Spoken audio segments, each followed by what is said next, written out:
Vieš, čo by sme si mohli pozrieť? Bex, je tu Bex? Je tu Bex alebo nie je tu Bex? Ja by som si pozrel len to video jedno.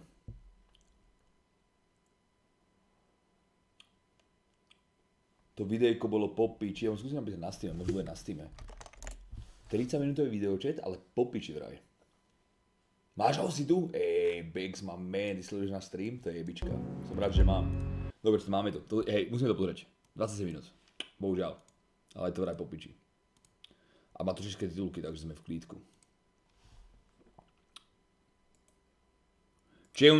Počkaj, má to české titulky, a neviem, či tomu budete rozumieť do píče.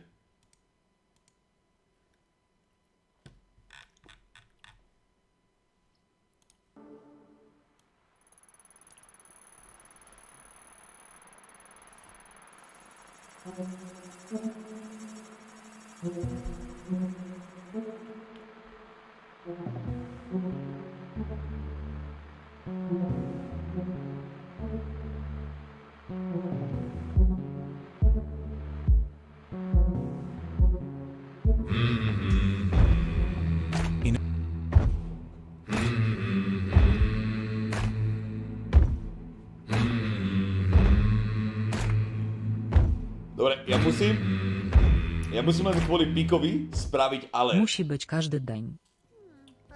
Ja musím len kvôli nemu spraviť ten alert a dám tam za 22 túto zvučku, ktorá je, plus tam bude ten banner, vieš ktorý. Tá loď v tom, čo sme mali kedysi na SAP, taká loď tam bola, počas búrky a blesky tam boli. A to tam dám. Od zajtra tam nebudem. Presne tak. Hej Piker, znovu top D. 35 či koľko ečiek, ak to dobre vidím, ďakujem pekne, díkes. In early 2007, this silent black and white video was uploaded by a user on a conspiracy and UFO-centric forum called Above Top Secret. The user claimed the video depicted a disc-shaped UFO outmaneuvering a fighter jet somewhere off the coast of Mexico in the mid-2000s. They had supposedly gained access to the video while serving on board a US aircraft carrier. Webku, zavázam vám webka. Dávam to späť, aby ste tomu chápali. Aby sa nestratili, čo dobre? On a conspiracy and UFO-centric forum called Above Top Secret. The user claimed the video depicted a disc-shaped UFO outmaneuvering a fighter jet somewhere off the coast of Mexico in the mid-2000s. They had supposedly gained access to the video while serving on board a US aircraft carrier and claimed to have smuggled the potentially classified material off the ship. While some members of the forum chose to believe their story, others were not so easily convinced. For instance, the video was hosted on a website belonging to a group of German film students, which led some to denounce the clip as an attempted hoax. Even those who believed it could be genuine still complained that it was a totally uninspiring video of a fuzzy dot.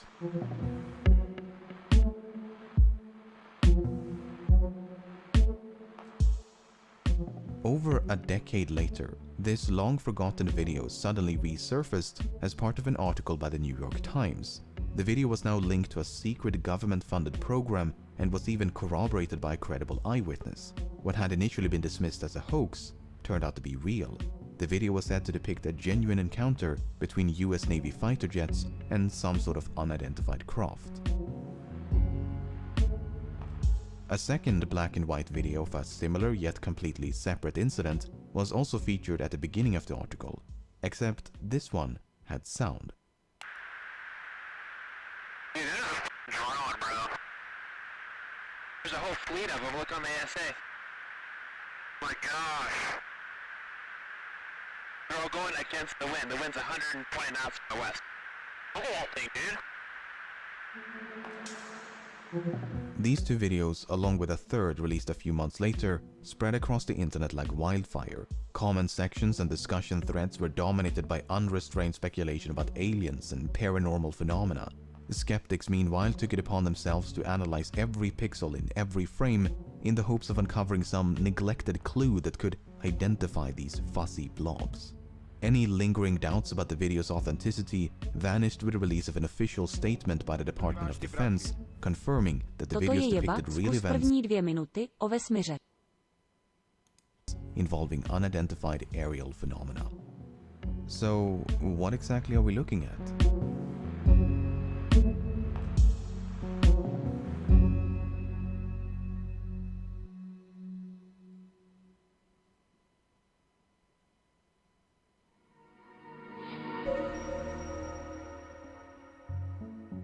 The first video was recorded off the northwestern coast of Mexico in late 2004. The story behind it has been recounted by more than a dozen naval officers, and it goes like this. In early November of 2004, a naval strike group led by the aircraft carrier the USS Nimitz was conducting pre-deployment exercises about 100 kilometers southwest of San Diego. Starting around the 10th of November, radar technicians aboard a guided missile cruiser the USS Princeton were puzzled by a series of unidentified radar tracks near San Clemente Island. The tracks did not resemble any known aircraft and would sporadically appear in groups of 5 to 10 at a time. Suspecting a malfunction of some sort, the recently upgraded Spy-1 radar system was taken offline and recalibrated. Once the system was brought back online, however, the tracks had only become sharper. Among those on board were Senior Chief Operations Specialist Kevin Day, who was an expert on the Spy-1 radar system and had 18 years worth of experience at the time of the incident. Day observed firsthand how these unknown targets alternated between slightly strange and physics-defying maneuvers. Sometimes a cluster of tracks would appear out of nowhere and slowly drift south. They were flying too high to be birds, too slow to be conventional aircraft, and did not follow any commercial airways. Other times they would seemingly descend from space and drop all the way down to sea level in mere seconds. These phenomena continued for several days, and every time they reappeared, the crew would run up to the bridge and use a pair of heavily magnified binoculars to see these tiny specks moving erratically in the distance. On the morning of November the 14th, the crew on board the USS Nimitz were gearing up for a scheduled air defense exercise. They had not yet been informed of the unusual returns picked up by the Princeton. It was a cloudless day, and the sea was calm as pilots took to the skies. One of them was Lieutenant Colonel Douglas Kurth, who was flying a single-seat FA-18 fighter jet when he was contacted by the Princeton. He was instructed to investigate an unknown target approaching from the south. The Princeton also wanted to know if he carried any weapons, to which the answer was no. Kurth made his way to the specified coordinates but did not pick up anything on sensors. As he looked down towards the ocean, however, his attention was immediately drawn towards a turbulent patch of water. Kurth claims to have seen a roundish disturbance on the ocean, which appeared as though something was submerged just below the surface. It reminded him of a submarine or ship slowly sinking into the ocean. The Nimitz strike group did include a nuclear-powered submarine named the USS Louisville. The Louisville was in the vicinity when Kurth made his observations, so the churning may indeed have been caused by a submerging submarine. If not, then whatever was in the water managed to evade detection by the Louisville's extremely sensitive sonar. Kurth was soon joined by a squadron of 2 tandem-seated F-18s, the lead aircraft of which was piloted by Commander David Fravor. Much like Kurth, Fravor claims to have seen a disturbance on the ocean, which he described as having a vaguely cross-like shape. He thought it resembled a downed airliner and described its size as much larger than a submarine. While Kurth eventually circled back for the Nimitz, Fravor and his wingman decided to get a closer look. As they began their descent, they noticed a white, capsule-shaped craft moving erratically above the disturbance. At first they thought it could be a helicopter, but there were no rotor blades. In fact, it was perfectly smooth. No markings, no exhaust, no protrusions of any kind. The UFO appeared to maintain a consistent altitude, but made rapid lateral movements with no visible means of propulsion. According to Fravor, it was a bit smaller than an F-18 and resembled a giant mint of Tic Tac. As Fravor continued to descend, his wingman decided to maintain altitude and kept watching from above. Flying in a spiraling downward motion, Fravor was getting closer and closer until suddenly the UFO realigned its axis and began to climb at an incredible rate of speed. Both of them were now flying in a circle. The UFO was coming up while the F-18 was going down. In an effort to close the distance between them, Fravor made a final aggressive turn before the UFO rapidly accelerated up to hypersonic speed and disappeared in a matter of seconds. As they looked down towards the ocean, it was now perfectly calm. Okay, but what about the video? Well, so Fravor and his wingman made it back to the Nimitz. They landed and ran into a different flight crew preparing to head back out. They told them what they had seen and to be on the lookout for anything out of the ordinary. Soon thereafter, another tandem-seated F-18 took to the skies. This time, it was outfitted with an advanced targeting forward-looking infrared camera system. This AT-FLIR pod is controlled by the weapons systems operator seated behind the pilot, and the backseater of this flight was Lieutenant Chad Underwood. A few minutes after departing the Nimitz, Underwood detected something on his radar. The unknown target was directly ahead, a few tens of kilometers away. The target's behavior was erratic and unpredictable. Its altitude and airspeed were in constant flux. According to Underwood, it simply did not abide by the known laws of physics. At some point, Underwood managed to get a lock on the target with the AT-FLIR camera, and this is when the much publicized video was recorded. At the beginning of the video, we see a UFO being tracked in infrared. Underwood then switches to visible light, revealing an out-of-focus rounded mass in the distance. He then switches back to infrared and alternates between two different zoom levels on multiple occasions. Not much happens until the very end of the video, when the UFO suddenly disappears off to the left-hand side of the screen. As the target was too far away to be seen with the naked eye, neither Underwood nor his pilot ever made visual contact. The Princeton continued to detect anomalous radar tracks for at least 2 more days, and according to Senior Chief Day, they eventually disappeared near the Mexican island of Guadalupe.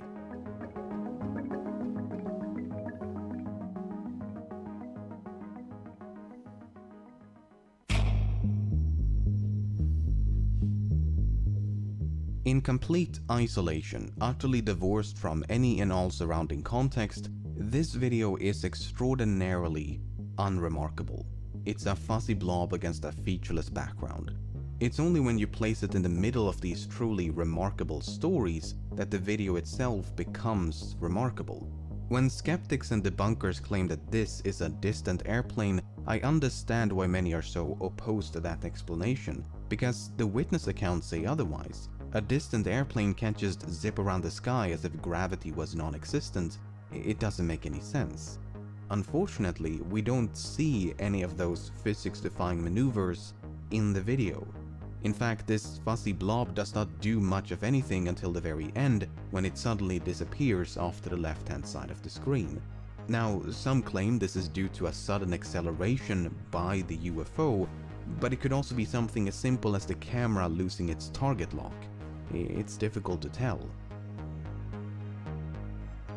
Underwood himself is uncertain about what happens at the end, as he never made visual contact. The witness accounts, meanwhile, are so extraordinary they are difficult to believe. If any regular person claimed to have seen a tic-tac-shaped UFO moving erratically in the sky, a few would listen. But when that same story is told by some of the most qualified observers on the planet, it makes you wonder. And it wasn't just 1 or 2, these UFOs were either seen or tracked by dozens of experienced aviators and sailors for nearly a week. They were seen from multiple vantage points and tracked by one of the most sophisticated radar systems in the world. To think that all of them are lying or all of them were deceived by some prosaic phenomena seems absurd. At the same time, there is no way to verify what they're saying. We have no choice but to take them at their word. We don't have the radar data, the radio communication logs, nor any corroborating evidence. Well, except for this pixel-deficient footage, I guess. Some of the witnesses claim there was actually a much longer and much higher resolution video than the one we see today. They claim to have seen this video on board the Princeton, and that the shape of the UFO was perfectly clear as it violently maneuvered around the screen. What's interesting about this claim is that when the video was first leaked online back in 2007, the anonymous leaker claimed they had 4 different versions of the video in their possession. 2 of them were said to be shorter, but the 4th was said to be twice as long and supposedly showed more UFO movement. Unfortunately, this extended version has never seen the light of day, and if some of the witnesses are to be believed, it likely never will. You see, on the evening of November the 14th, all the footage and data from these events were supposedly erased. witnesses claim that two men arrived via helicopter who then collected the relevant data before having all the tapes and hard drives wiped clean. Witnesses from both the Nimitz and Princeton recall such a visit and insist that nothing like it had ever happened before. This has understandably led to speculations of some sort of cover-up, that these sightings were that of top-secret military drones or aircraft. While the US military is undoubtedly experimenting with all kinds of cutting-edge technology, it is difficult to believe they possess gravity-defying, hypersonic flying tic-tacs. If so, they would possess technology so far beyond anything known to the public, it would be akin to magic. And this was back in 2004. Don't get me wrong, 2004 was a magical time compared to current year, but it was still aggressively 2004. Flat ball! From a disc to a ball right before your eyes. Catch it, flatten it, and let it fly! Flat ball! I really don't know what to make of this story. After reading, watching, and listening to so many interviews with the people who were there, I'm left with a distinct impression that they're telling the truth. The video, on the other hand, does little to support their claims. Sure, this fuzzy blob may be unidentified, but it's not unexplainable.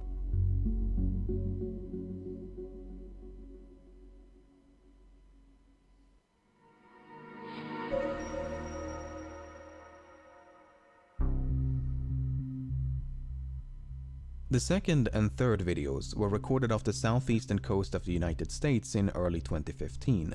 While those who recorded the footage have yet to come forward, some of their crewmates and fellow pilots have.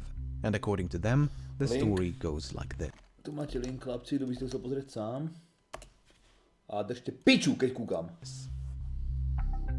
In the summer of 2014, a naval strike group led by the aircraft carrier the USS Theodore Roosevelt was conducting pre-deployment exercises somewhere off the coast of Virginia. Much like with the Nimitz encounters, the first sign of trouble came in the form of anomalous radar tracks. Following a fleet-wide upgrade of aircraft radar systems, pilots had begun to pick up unidentified targets while conducting routine training missions. The tracks were initially dismissed as false positives, but their behavior was unlike anything they had seen before. Gravity-defying maneuvers, hypersonic velocities, and other mystifying shenanigans. Attempts to intercept these UFOs were initially unsuccessful. Lieutenant Danny Acoyne claims that on 2 separate occasions he tried but failed to make visual contact. Then, one day, a squadron is said to have narrowly avoided a mid-air collision with one of these UFOs. The 2 jets had been flying in tandem, no more than a few tens of meters apart, when something flew right in between them. That something was oddly described as a cube encased by a translucent sphere. Lieutenant Ryan Graves, who spoke to one of the pilots once they had landed, claims the experience had visibly spooked them. So much so, the squadron filed an official safety report. According to Graves, this was far from an isolated incident. These UFOs were allegedly seen by dozens of pilots for several months and could remain airborne for up to 12 hours at a time. Yet, despite growing concerns among the Roosevelt crew, training missions continued as if nothing was amiss. By early 2015, the Roosevelt strike group had made its way down to the coast of Florida, which is when the 2 now famous videos were recorded, both of which are said to be short clips taken from much longer and higher resolution footage. We don't know much about the circumstances as the officers involved have chosen to remain silent, but let's take a look at the first one. Dude, that is a drone, bro. There's a whole fleet of them. Look on the ASA. My gosh. They're all going against the wind. The wind's 120 knots from the west. Look at that thing, dude.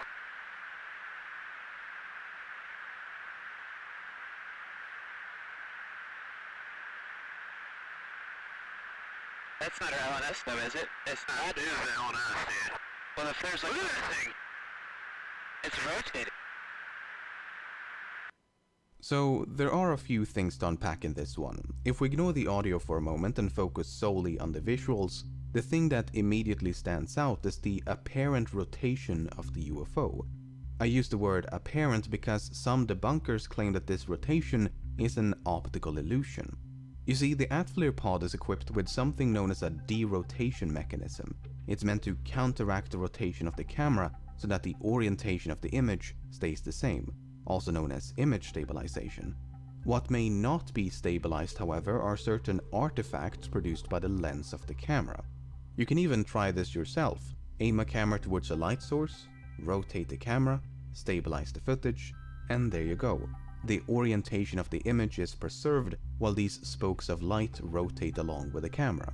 So much like how the light from this light bulb is producing a lens flare, the infrared radiation from this UFO is said to be producing a lens glare. In other words, debunkers claim it is the camera and thereby the glare which is rotating, not the UFO itself. While this explanation seems perfectly reasonable to my untrained eyes, things get a bit more confusing once we bring back the audio. Well, if there's like a thing, it's rotating. If this rotation is merely the result of image stabilization, why would the two pilots fail to recognize it as such? Surely they, if anyone, would know what that looks like. And they're not alone. Both Lieutenant Graves and Acoin believe it is the UFO which is rotating. Furthermore, an expert on the ATFLIR system has very plainly stated that this is not an optical illusion. But this is not the only puzzling comment made by the two pilots. There's a whole fleet of them. Look on the ASA. My gosh. They're all going against the wind. The wind's 120 knots from the west. So the radar is supposedly detecting a whole fleet of UFOs, which are all traveling crosswind. I mean, if what we're looking at is something prosaic, like the blooming exhaust of a jet engine, these comments don't make a whole lot of sense. I would love to hear what these two pilots have to say if they ever decide to come forward. Until then, all we can do is speculate. Čau, ďakujem. Nickel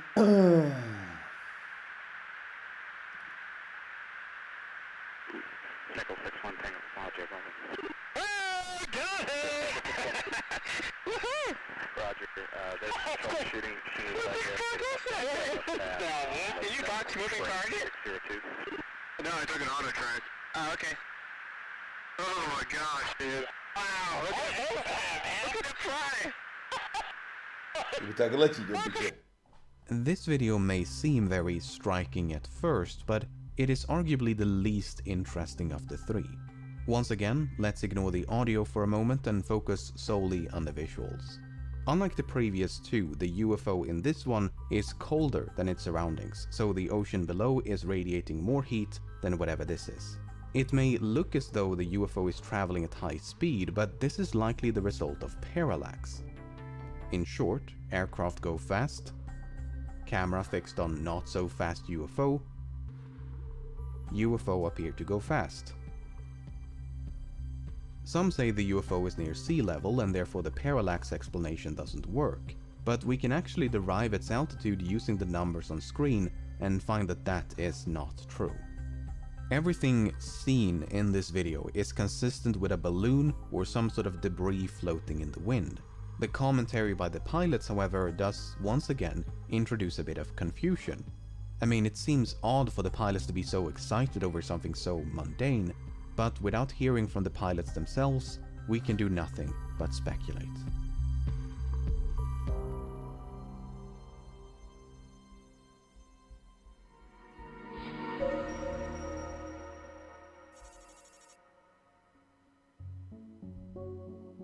The person responsible for making these videos available to the public is a man named Lou Elizondo. Beginning in 2008, Elizondo was the head of a secret government-funded effort to investigate UFO sightings known as the Advanced Aerospace Threat Identification Program.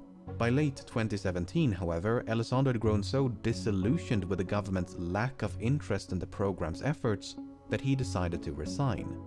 In his resignation letter, Elizondo writes that certain individuals within the government are staunchly opposed to UFO research, that inflexible mindsets and political contention essentially prevented him from doing his job. He portrays the government as virtually unconcerned about an issue which he believes could pose a threat to national security, so much so that he felt it necessary to resign in protest. This seemingly uncaring attitude was also noted by witnesses of both the Nimitz and Roosevelt encounters.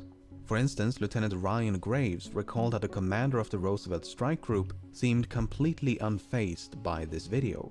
On the day when it was captured, he supposedly looked at it for 5 seconds, then walked away without saying a word.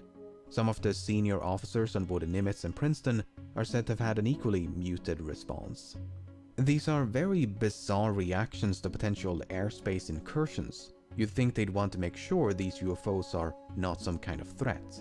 The near mid-air collision reported by one of the squadrons from the Roosevelt seems especially concerning. To account for this apparent disinterest, many point to the severe stigma surrounding the topic of UFOs.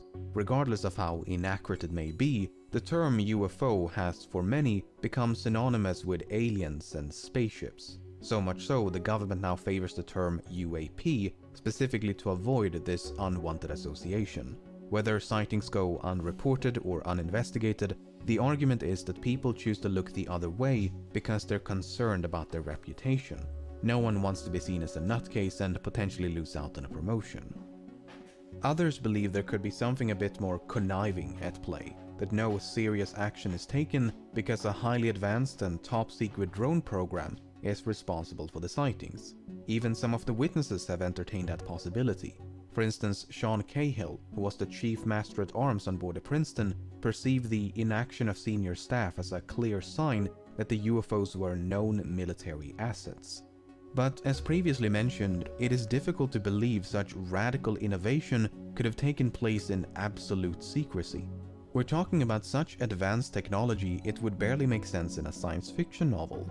Vehicles that can exceed the speed of sound without producing any sonic booms. Vehicles that can drop or climb to virtually any altitude in a matter of seconds. Vehicles that can violently change direction of travel as if inertia was a mere suggestion. None of that should be possible, yet dozens of trained observers claim they witnessed the impossible. The least uncomfortable solution, therefore, is to simply not believe them. Sure, the witnesses are credible, but they're not incontrovertible. Everything from optical illusions to faulty equipment could be used to cast doubt on their extraordinary tales. And without any corroborating evidence, except for this nebulous footage, that is not a difficult task. As such, many government officials may not seem concerned because they genuinely believe there is nothing to be concerned about.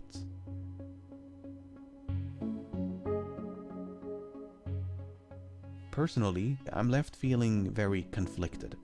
On the one hand, I find the witness accounts quite compelling.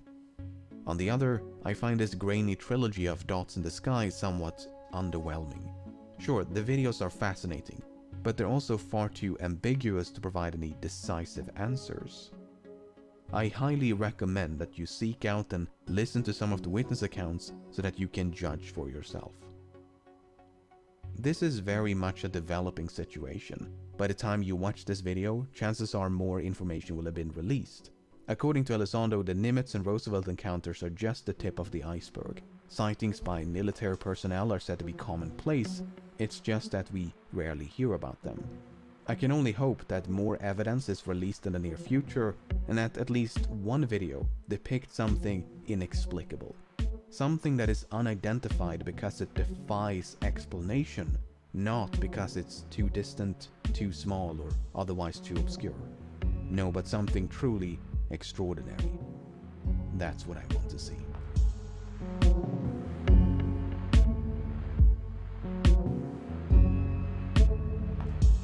Chicken fingers. Kto by si dal rybie prstiče teraz so zemiakovou kašou a s úhorkovým šalátom?